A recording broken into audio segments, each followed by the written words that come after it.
주식시마론입니다. 오늘 금요일장, 오후장에 어떤 주제들 가지고 이야기를 나눠야 우리가 시장의 해법을 찾을 수 있을까요? 첫 번째 주제 화면으로 만나보겠습니다. 테이퍼링 우려와 외국인 매도 지속, 증시 향방은?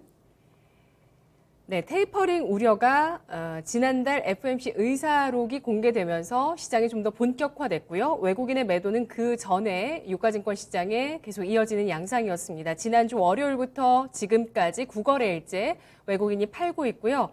총 8조 넘게 매도를 하고 있습니다. 과연 속절없이 하락하고 있는 주식시장 어느 방향으로 가게 될 것인가 오늘 이야기 나눠보도록 하겠습니다. 토마토 투자클럽 최태규 전문가 만나보시죠. 안녕하십니까? 네, 반갑습니다. 반갑습니다. 아까 말씀드렸듯이 이번 주에 7월 FOMC 의사록에서 이제 테이퍼링에 대해서 언급이 나오게 되자 미국장, 우리장까지 그 영향력에 들어가고 있는 모습을 보여주고 있습니다. 이번 의사록에서 경제가 예상대로 폭넓게 회복될 경우에 올해 안에 테이퍼링을 하는 것이 적절하다 이런 내용이 나왔는데요. 판단의 배경 알아볼까요? 네, 일단 제가 봤을 때 연준 입장에서도 더 이상 테이퍼링을 늦출 수 없다 이렇게 좀 본 것 같아요. 그러다 보니까 요번 이제 잭슨홀 미팅보다는 이제 9월달에 이제 구체적으로 이제 테이퍼링에 대해서 나올 텐데 결국 고용이 가장 중요한데 고용 같은 경우 실업률이 지난달에 5.9%에서 요번에 5.4%로 내려왔죠.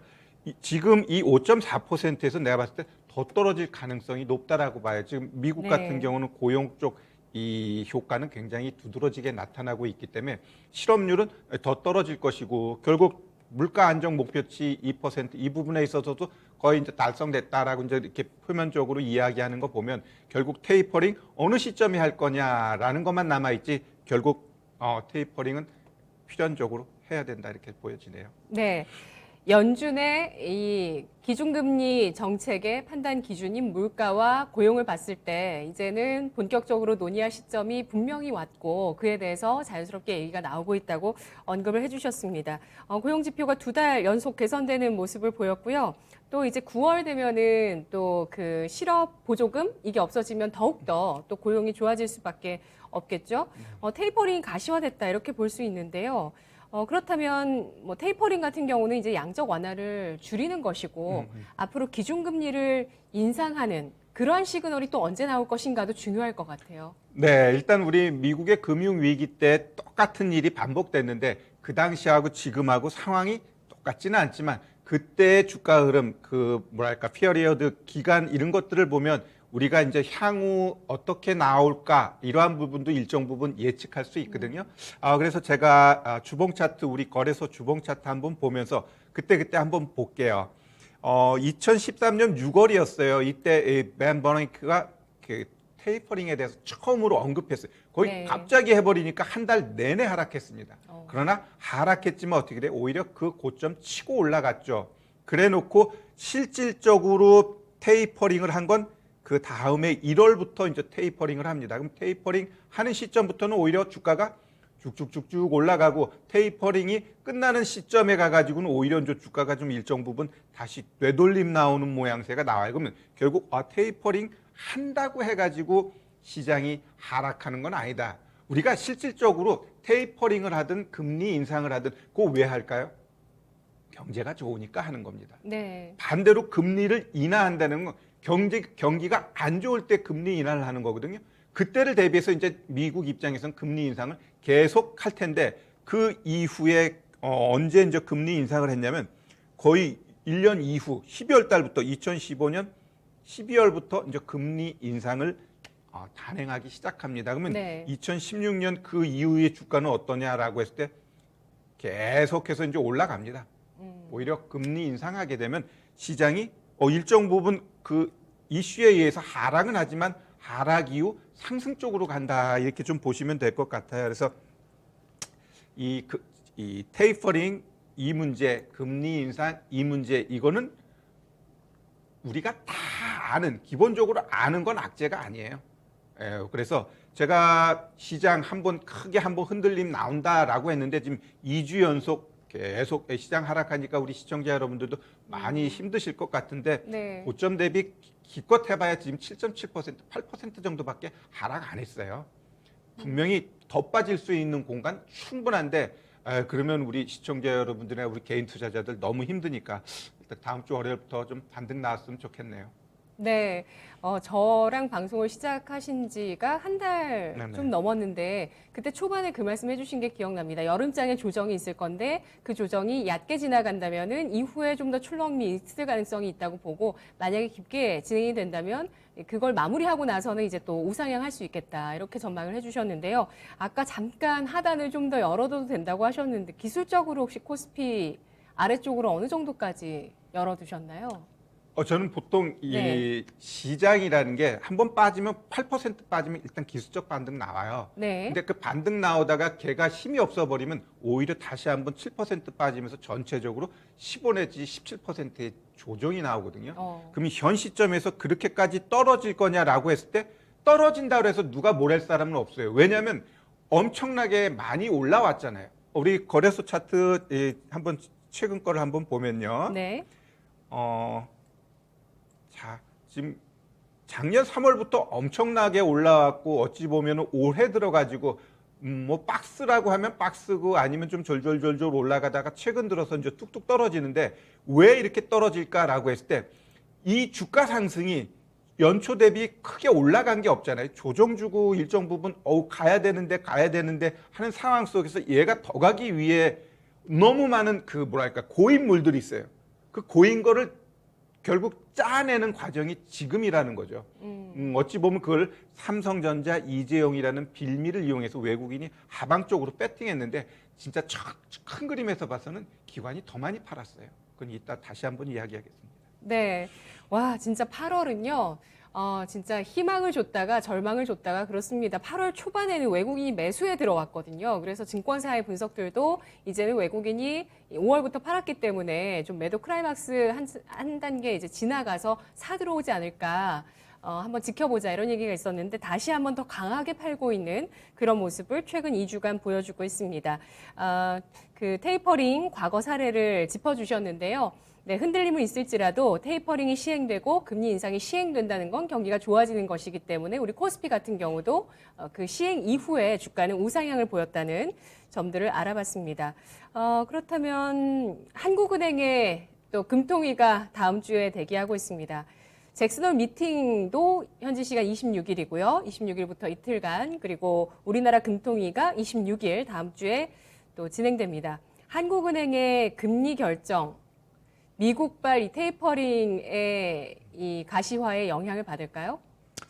네, 일단 뭐 테이퍼링 이 자체가 금리 인상은 아니지만 금리 인상 그 이상의 효과는 있어요. 그래서 금리 인상으로 우리가 일정 부분 보는데 제가 이제 FOMC 회의할 때 이 그 뭐랄까 ECB라든가 아니면 영국 영란은행 이쪽 이야기를 빗대면서 그 전에 ECB에서 그 기존대로 간다라고 했을 때 FOMC에서 전혀 테이퍼링 언급 없다 이렇게 이야기했고 전달 네. 같은 경우는 영란은행 쪽에서 테이퍼링 이제는 출구할 거야라고 했기 때문에 FOMC에서도 요번 회의록에서 딱 나왔잖아요. 테이퍼링에 대해서 결국 그러면 우리 입장에서 과연 미국을 빼고 우리만 먼저 이렇게 금리 인상을 할 수 있느냐라고 했을 때 제가 봤을 때는 없다라고 보고 있어요. 그래서 우리 시장에서 금리 인상이 선제적으로 일어날 가능성은 지금 현재로서는 없고 오히려 내년 선거 이후에는 어차피 미국 입장에서 금리 인상을 하반기쯤에 할 텐데 그때쯤에서는 한번 선제적으로 한번 0.25% 정도 한번 올릴 수는 있겠지만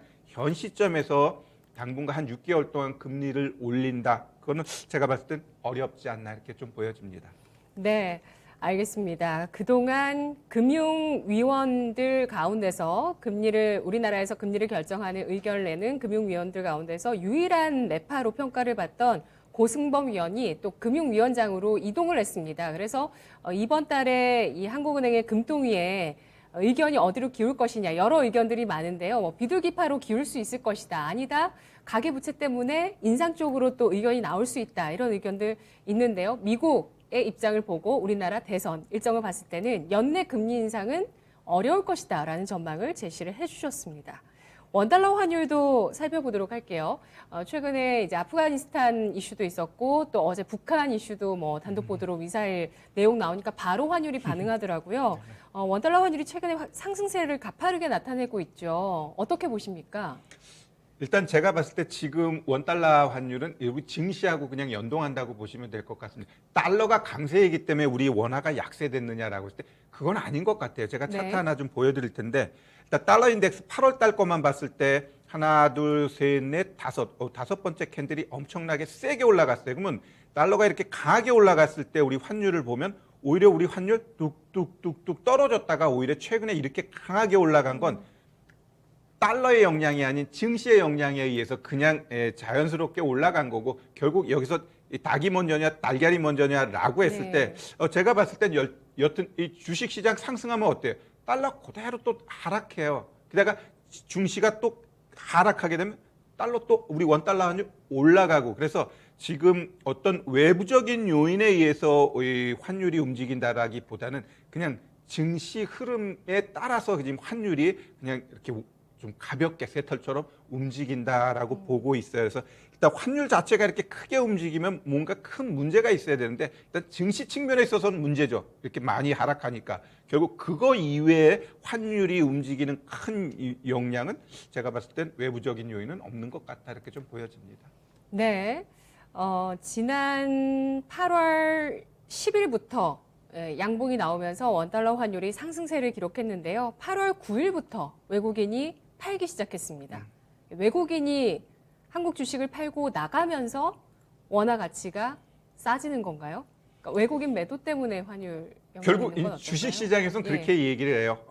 환율이 이제는 우리 약세처럼 이제 쭉쭉쭉쭉 올라가게 되면 어차피 환차손 때문에 주식을 매도할 수밖에 없어. 그냥 이렇게 공식화해 버리는데 예. 저는 뭐 그렇게 보기보다는 결국은 시장이 하락하니까 원달러 환율이 약세로 좀 올라가는 그러한 쪽으로 전 보고 있지. 환율이 올라가니까 외국인이 매도해? 그건 좀 아니라고 좀 보고 있어요. 아, 그러세요? 알겠습니다. 주식 시장이 약세를 보이면서 자연스럽게 원화 가치도 싸지고 있는 국면이라고 판단해 주셨습니다. 어쨌든 원달러 환율이 계속해서 이 방향으로 가게 된다면 외국인 입장에서는 가만히 있어도 손해는 맞잖아요. 네네네. 예, 원화 자산을 갖고 있는 외국인 입장에서는 보유한 게 이 원달러 환율이 올라가다 보니까 원화 가치가 싸지다 보니까 자연스럽게 당연히 이 갖고 있는 원화 자산의 가치가 더 싸지게 되거든요. 외국인 입장에서는. 그렇다면은 원달러 환율 방향성도 예상이 중요할 것 같고요. 외국인이 언제까지 팔 것인가 이것도 예상이 필요할 것 같아요. 환율은 상단 뚫렸어요. 네. 충분히 더 올라갈 수 있는 차트가 형성됐습니다. 원달러 환율은. 예. 그렇기 때문에 얘가 이제 어디까지 올라갈까라고 했을 때, 뭐 기본적으로 막 1,200원 뭐 이 정도까지는 기존에도 올라갔기 때문에 현재 흐름에 있어서 충분히 1,200원까지 갈 수도 있지만 시장이 다음 주부터 저점 만들고 상승 쪽으로 방향 잡으면 원달러 환율 제가 봤을 땐 올라가기보다는 오히려 다시 하락할 가능성도 있다라고 봐요. 네. 자, 그러면 외국인의 매도는 언제까지 이어질 수 있을 것인가? 이거는 뭐 신의 영역의 예상이 네네네. 될 수도 있을 것 같은데 외국인 매도의 성격을 파악하면은 이 예상이 가능할 수도 있을 것 같아요. 자, 일단 외국인 입장에서도 주식이라는 게 그렇습니다. 싸야 되거든요. 매력적으로 싸야 되는데 작년에 그렇게 많이 올려놓고 올해 같은 경우도 크게 흔들리지 않고 계속해서 뭐랄까 자리를 지키고 있다라는 건 먹을 게 없다라는 거거든요. 주식은 크게 오르든지 뭐 크게 죽여줘야지 거기서 크게 한번 또 뻥튀기가 나오는 건데 지금처럼 빌빌빌빌 되는 장에서는 먹을 게 없어요. 그러니까 고인물을 어느 순간엔간 한번 깨트려 버려야 되는데 그러한 고인물 깨지는 현상이 지금 전 나왔다라고 보는데 이 정도 깨진 거 가지고 크게 하락했냐라 할 때 전 그렇게 보고 있지는 않아요. 충분히 더 떨어질 수는 있는데 일단 이 8%에 대한 이 마지노선 그리고 오늘 종가까지 확 밀어버리면 월요일 날 아예 개파락하면서 시작하면 그게 저점이 될 가능성은 있다라고 보고요. 일단 네. 외국인 같은 경우 1월 달부터 지금까지 29조 팔았습니다. 근데 솔직히 기관이 더 팔았어요. 38조 팔았어요. 네. 거기에 원흉이 연기금이죠. 21조 팔았는데 뭐 연기금 뭐 자기들 뭐 생각이 있기 때문에 뭐 말할 건 없는데 여튼 이 큰 손들이 이렇게 다 매도하니까 대한민국 대형주 쪽에서의 매매해가지고 수익 낼 수 있는 게 없어요. 그냥 개별 종목들의 움직임에 의해서 지금 수익이 나고 있고요. 일단 지금 외국인 보유 비중 보면 34.12% 7월 말 기준인데 네. 지금은 좀 더 떨어졌겠죠. 역사적으로 가장 많이 빠졌던 게 그 2016년 8월이었어요. 그때 34.03%였는데 네. 지금 거의 근접해 가고 있고 또 그때도 8월이네요. 네. 어, 희한하죠. 희한하네요. 네. 예. 그리고 과거에도 보면은 폭락장 나왔던 게 10월 아니면 연초예요.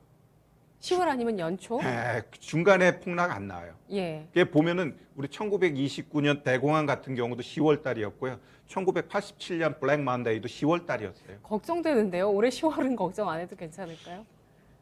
10월 한번 뭐 살짝 요번에 저점 나오고 이제 반등 나오면 한 번 더 또 꼬꾸라지게 돼 있어요. 예. 그렇기 때문에 지금 시장을 그냥 무턱대고 간다라고 봐서는 안 됩니다. 네네. 제가 한번 시장을 크게 볼 수 있었던 건 삼성전자가 한번 역할을 해줄 줄 알았더니 바보 짓을 했기 때문에 시장이 여기서 크게 가기보다는 그냥 박스 흐름 쪽으로 당분간 계속해서 이어질 수밖에 없다. 이렇게 좀 보여지네요. 알겠습니다. 자, 시장이 어떤 뭐 추세를 잡기보다는 하락을 하더라도 일시적인 하락으로 해석을 하시는 것 같아요. 예, 하락 쪽으로 추세를 잡기보다는 방향성을 잡아가는 과정이 이어질 것이다. 왜냐하면 위쪽이든 아래쪽이든. 왜냐하면 네. 이 대한민국 우리 기업들의 영업이익률이 계속 늘어나고 있어요. 네네. 실적이 좋아지고 있단 말이에요. 예. 그럼 실적이 좋아지는데 횡보하든 하락하면 그건 반드시 다시 끼어 올라가게 돼 있거든요. 그렇기 때문에 지금의 조정 어떨 때는 솔직히 삼성전자 차트 보면은 얘가 실적이라든가 모든 거 봤을 때 이렇게까지 빠져야 되는 거냐라고 했을 때 이건 논리적으로 설명이 안 되죠. 그냥 수급에 의해서 한번 엉클어지는 거고 삼성전자가 그 7개월 동안 엄청나게 박스 만들어 놓았던 걸 여기서 조정 하락시켜 버리면 어떻게 될까요? 위에서 샀던 사람들 이제 여기서 조금만 더 빼버리면 이제 신용 나와요. 반대 매매 나오게 돼 있어요. 지금까지는 나름대로 버티고 한번 가겠지 했는데 여기서 조금만 더 한번 깨버리면 신용 나오거든요.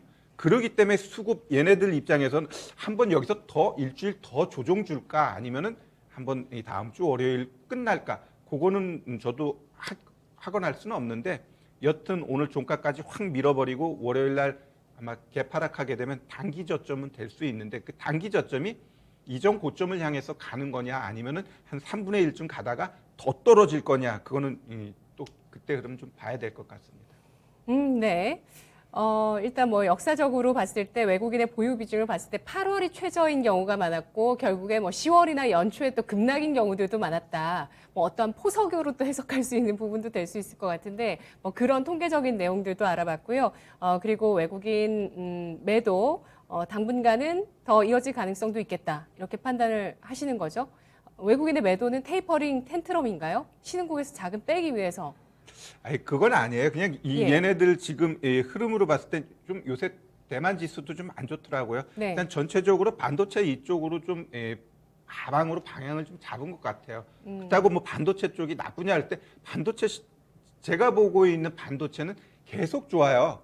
지금 가장 안 좋게 보고 있는 게 이제 이 메모리 쪽 D램, PC용 얘가 뭐 차지하는 포션이 한 13%밖에 안 되는데 얘가 4분기 이후부터 좀 안 좋을 거야. 그 내용 가지고 지금 이 반도체 쪽 섹터를 다 뭉개버렸는데 이 D램 놓고 봤을 때 가장 많이 차지하는 게 서버용인데 서버 계속 늘어나고 있거든요.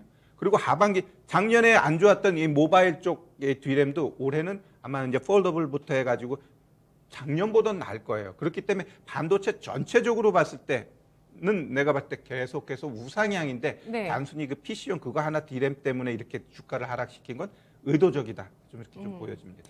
알겠습니다. 삼성전자를 향한 외국인의 매도, 반도체를 타겟으로 한 어떤 시장에 대한 뭐 투자 심리 조성일 수도 있고요. 또 차익 실현의 관점일 수도 있습니다. 그런 관점에서 외국인의 매도 나오고 있는 부분까지 확인을 해봤습니다. 그렇다면 주식시장 일단 뭐 아래쪽으로도 열어두신 게 아까 8% 하락에서 지지를 못하면 15% 하락이라고 하셔서 제가 계산을 해봤더니 지수대를 말씀드리고 싶지 않을 정도예요. 사실은 고점 대비 15% 한번 여러분들께서 계산을 해보시고요. 그러면 증시 반등을 위해서 필요한 모멘텀이나 이슈는 뭐가 돼야 될까요? 글쎄요, 뭐 지금 시장에서는 내가 봤을 땐 이유 없이 하락했어요. 뭐 테이퍼링 다 하는 거거든요. 결국 그 삼성 이재용 가석방 이거로 인해서 우리 대부분의 사람들이 삼성전자 샀는데 거기서 이제 삼성전자 때려버리면 삼성전자 하락할 때 걔만 하나요? 어차피 바스켓으로 해가지고 다 같이 때려버리니까 전체적으로 시장이 이제 엉클어져 버렸는데 그럼 여기서 주식 주가가 굉장히 매력적으로 싸냐라고 했을 때 네. 고점 대비 지금 아주 싼 건 아니에요. 그냥 우리 개별주들은 막 20% 어떤 건 뭐 30%까지 하락한 종목들이 있지만 시장 전체적으로 봤을 때는 충분히 더 떨어질 자리는 제가 봤을 땐 있다라고 봐요. 근데 네. 기술적으로 오늘의 이러한 하락은 월요일 날 한 번 더 1%, 2% 개파락하면서 시작하잖아요. 네. 그거는 단기 매수 자리예요. 얘가 계속해서 올라가든 안 올라가든 모르지만 일단 그렇게 하락해서 시작하게 되면 오전장은 일정 부분 걔네들이 어때요? 저가 매수 들어오면서 단타를 하거든요. 그러면 전문가님께서는 만약에 월요일장이 개파락하면서 시작한다면 어떤 종목부터 보시겠어요? 장 초반에? 이제 관심 종목 딱 있잖아요. 굉장히 우량한 종목이야. 음. 근데 막 10%, 15% 하락하면서 시작해. 그것도 물량 크게 없이 그 같이 들어가는 거예요. 그냥 휙 말아서 올려버려요. 그럼 그 다음에 시장이 진짜 안 좋아. 그럼 말아 올렸다가 다시 떨어지더라도 일단은 올라간다라는 거죠. 네. 그래서 일단 오늘 같은 경우도 가장 좀 안 좋았던 게 뭐냐면 오늘 시장 어제 종가 굉장히 밀어서 하락시켰거든요. 그러면 오늘 그냥 개파락해서 해야 되는데 미증시가 혼조 마감했다고 오늘 또 약간 갭상승해 버리니까 시장이 더 떨어져 버린 거예요. 오늘 아예 개파락해 버렸으면 오늘 단기 저점 나왔어요. 근데 갭 상승하면서 시작했기 때문에 추가적으로 하락한 거예요. 그럼 오늘 종가까지 확 밀어버리면 월요일 날이 오히려 저점될 가능성이 있어요. 근데 월요일 날 보니까 또 미증시 그것 때문에 또 그냥 뭐 보합해서 시작해. 그럼 저점 확인하기가 또 어려워지는 거예요. 흔들어 버리니까. 아예 죽여버려야 돼요. 아마 주식 투자를 많이 하신 분들은 이 말씀의 뉘앙스가 뭔지 좀 이해를 하실 것 같아요. 지금 뭐 주식 시장의 하락 이유는 일단 뭐 그동안 잘 버텼고 또 많이 올라와 있는 그 밸류에이션 어떤 그런 차원에서 금리 인상을 내다봤을 때는 또 이러한 밸류에이션을 조정해야 되는 거 아니냐 이런 심리도 나올 수 있고요. 일단 우리 장의 외국인의 매도가 아주 크게 나왔다는 부분들 이것이 시장을 끌어내리고 있습니다. 기술적으로 해석해 본 주식 시장의 그 전망 들어봤고요. 8% 마이너스와 이 선을 지지하지 못했을 때 고점 대비해서 15%에서 17%까지의 조정 가능성도 함께 내다보면서 주식시장 이슈들 따라가 보고 흐름들 따라가 보도록 하겠습니다. 첫 번째 이슈 내용 들어봤고요. 두 번째 주제 함께 하겠습니다. 게임주 낙폭과대 신장 모멘텀 반격 나서나. 네, 시장이 뭐 5월, 6월부터 계속 어려워졌던 건 분명하지만 그래도 성장주가 굉장히 그 이후부터 강세를 보였습니다. 배터리, 또 인터넷 플랫폼인 네이버 카카오, 그리고 또 바이오, 그러고 나서 이제 게임주까지. 게임주는 좀 뒤늦게, 가장 늦게 지금 하반기 들어서 반등 구간을 보여주고 있는데요. 게임주가 어제장에 동반 상승해서 눈길을 끌었습니다. 최근에는 중국 쪽에서 게임 산업에 대해서 정신적 아편이다 이런 발언이 나오면서 투심이 꺾였었는데 어제 동반 상승을 어떻게 해석해야 될까요? 일단 제가 봤을 때는 이 순환매 과정이 하나라고 보시면 될 것 같고요. 일단 그리고 8월 달에 많은 이벤트가 있어요.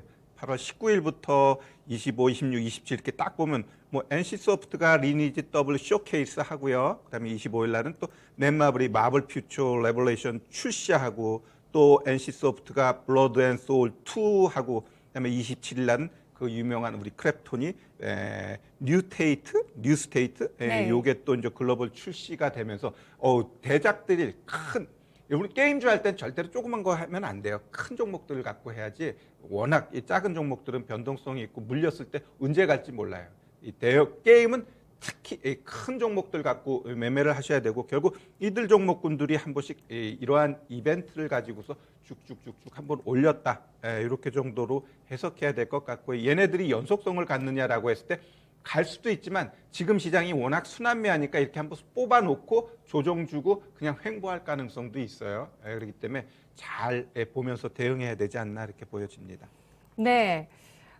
중국에서 이런 뭐 산업 규제에 대한 이슈가 나오면서 투자 심리가 꺾이던 이런 게임주가 어제 반등을 했습니다. 신작의 일정들을 소개를 해주셨는데요. 바로 어제 또 리니지 W의 그 모습이 공개가 됐어요. 그러면서 NC소프트도 강한 양봉을 보였습니다. 리니지 W가 월드라고 하고요. 또 마지막 리니지 시리즈라고 해서 우리나라나 대만이나 일본에 있는 린저시뿐만 아니라 이제 전 세계를 공략한 리니지가 성공할 수 있을 것인가 하는 그 기대감이 진짜 모처럼 만에 주가에 반영되는 모습을 보였습니다. 사실 그동안 게임주가 하락했던 이후에는 또 2분기 실적에 부진도 있었거든요. 네. 게임주 실적은 어떻게 평가하세요? 네, 우리 게임주 같은 경우는 이제 인건비가 많이 올라갔어요. 많이 올라가고 또 이제 경쟁이 심화되다 보니까 진짜 인건비 많이 올라가고 또 마케팅 측면에서도 비용이 증가하는데 그거에 비해 뭔가 이 중국발 악재라든가 이런 것들로 인해 투입한 거에 비해 좀 매출이 좀 두드러지게 나타나지 않다 보니까 이제 주가들이 굉장히 많이 하락했어요. 대표적으로 뭐 NC소프트 같은 경우도 2월 달에 104만 8천 원 만들어 놓고 그냥 줄줄줄줄줄 76만 원까지 하락했거든요. 네네. 그래놓고 이제 기술적으로 한번 반등 나왔기 때문에 여기서 이게 그냥 추가적으로 더 간다 이렇게 좀 보긴 어려울 것 같고요. 여튼 이 실적 부진으로 인해서 하락한 거고 지금의 상승은 아까 얘기했듯 그러한 이벤트성 출시 이런 것들에 의해서 급등 나온 거기 때문에 그게 실적으로 이어지는 건 확인해 봐야 돼요. 그럼 몇 달 동안 횡보할 가능성이 있다라는데 우리가 좀 더 주목해야 하지 않나 이렇게 보여집니다. 네. 횡보의 근거는 뭐가 될까요? 실적?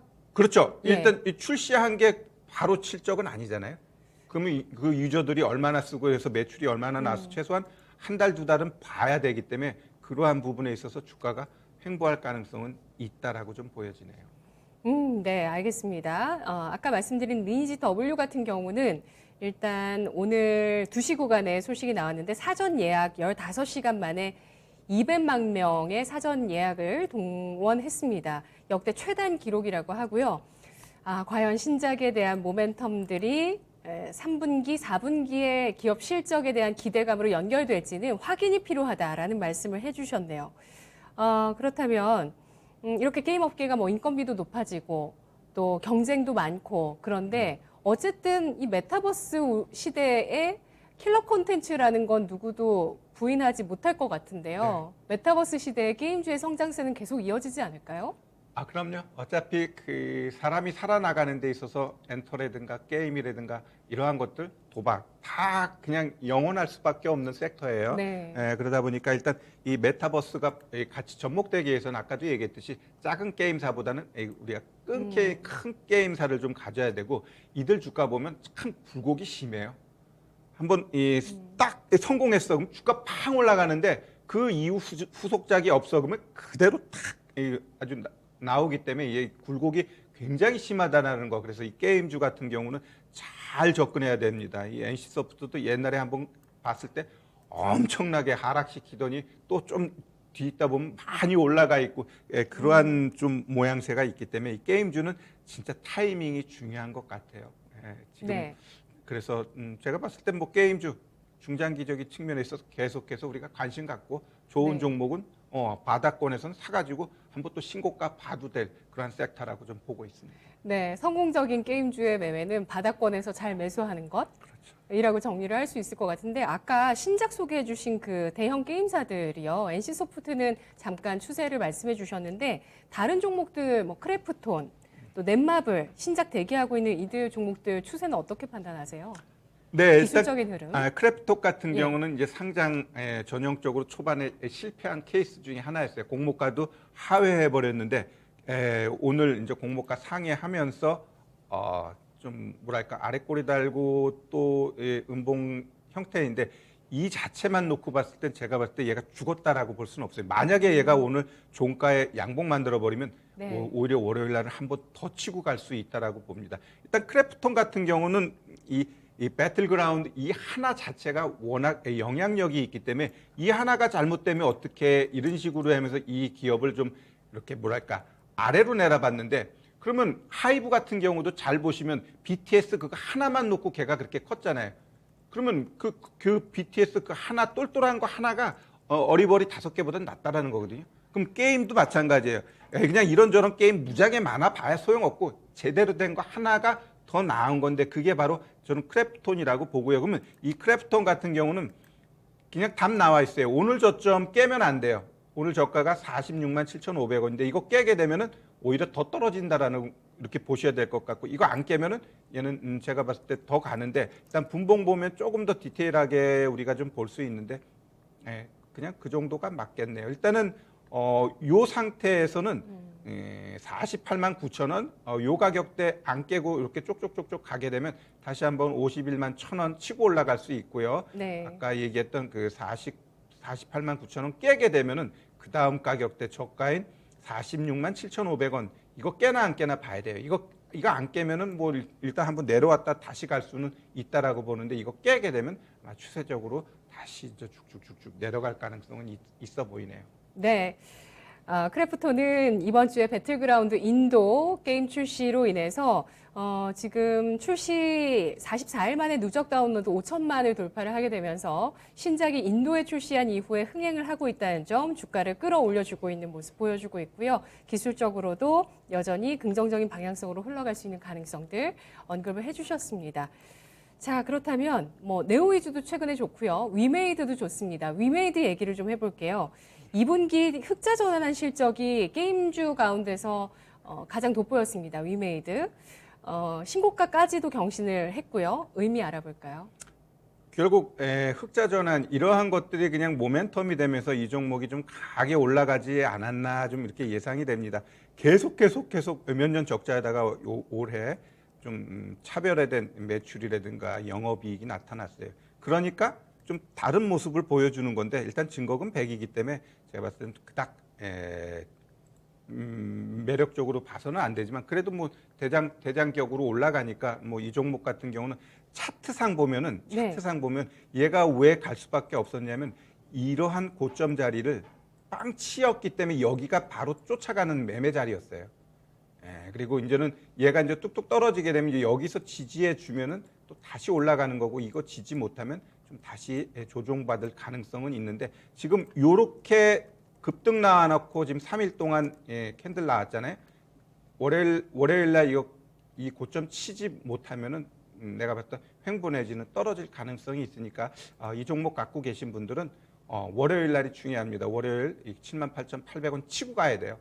요 자리에서 치지 못하면 그 다음부터는 빌빌거리면서 오히려 조정 나왔다가 뭐 다시 한번 반등이 나와도 나온다. 좀 이렇게 좀 보여집니다. 네.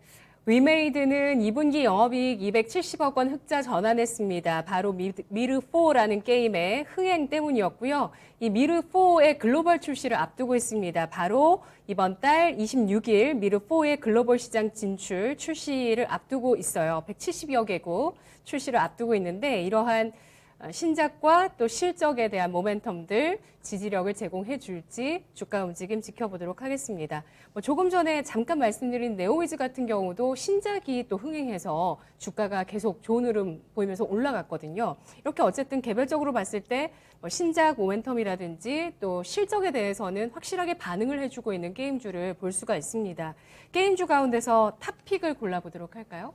일단 차트만 봤을 땐 제가 봤을 때 펄어비스가 좀 괜찮아 보입니다. 오늘 보면 이 60일 이평선에서 딱 있고 위아래로 좀 흔들어줬는데 얘가 제가 봤을 때는 요 종목이 요 밑에 보면 오늘 저가 68,100원이죠. 뭐 여기를 지지해 주게 되면 아마 여기서 쪽쪽쪽 했다가 기본적으로 한번 79,000원까지는 기본적으로 한번 올라가 줄 수 있는 차트 흐름이에요. 그래서 이 종목 같은 경우 한번 단기적으로 트레이딩이 가능한 종목 이렇게 좀 보여집니다. 네, 장이 워낙 안 좋다 보니까 단기 트레이딩은 목표치를 어느 정도 보는 게 좋을까요? 7, 8%가 좋겠죠. 짧게 10%가 그리고 이제 아니네요. 흐름이 이렇게 가는 종목이면요. 네. 일정 부분 다 파는 게 아니라 절반만 팔아요. 그럼 얘가 분명히 다시 떨어져. 그럼 거기다 파는 거를 다시 메어놓어. 그런 식으로 좀 N자형 매매를 하는 게 지금 시장에선 가장 좋아요. 그러니까 추세가 살아있는 종목은 그렇게 매매하는 게 좋죠. 한 방에 그냥 고점에 다 팔을 거야 하다 보면 어제까지 수익이었는데 오늘 보니까 마이너스인 그러한 시장이 지금 연출되고 있으니까 좀 분할 매도가 좋겠다 이렇게 좀 말씀드립니다. 알겠습니다. 중국의 문이 열리는 것인가, 펄어비스 거운상어 모바일의 판호 발급으로 이런 기대가 높았었는데요. 하지만 정말 다행히도 게임주의 면면들을 살펴봤더니 이 신작들이 글로벌 출시 이 모습들이 나오면서 그리고 또 흥행에 대한 소식들도 나오고 있습니다. 인도에서 좋은 반응을 얻고 있고요.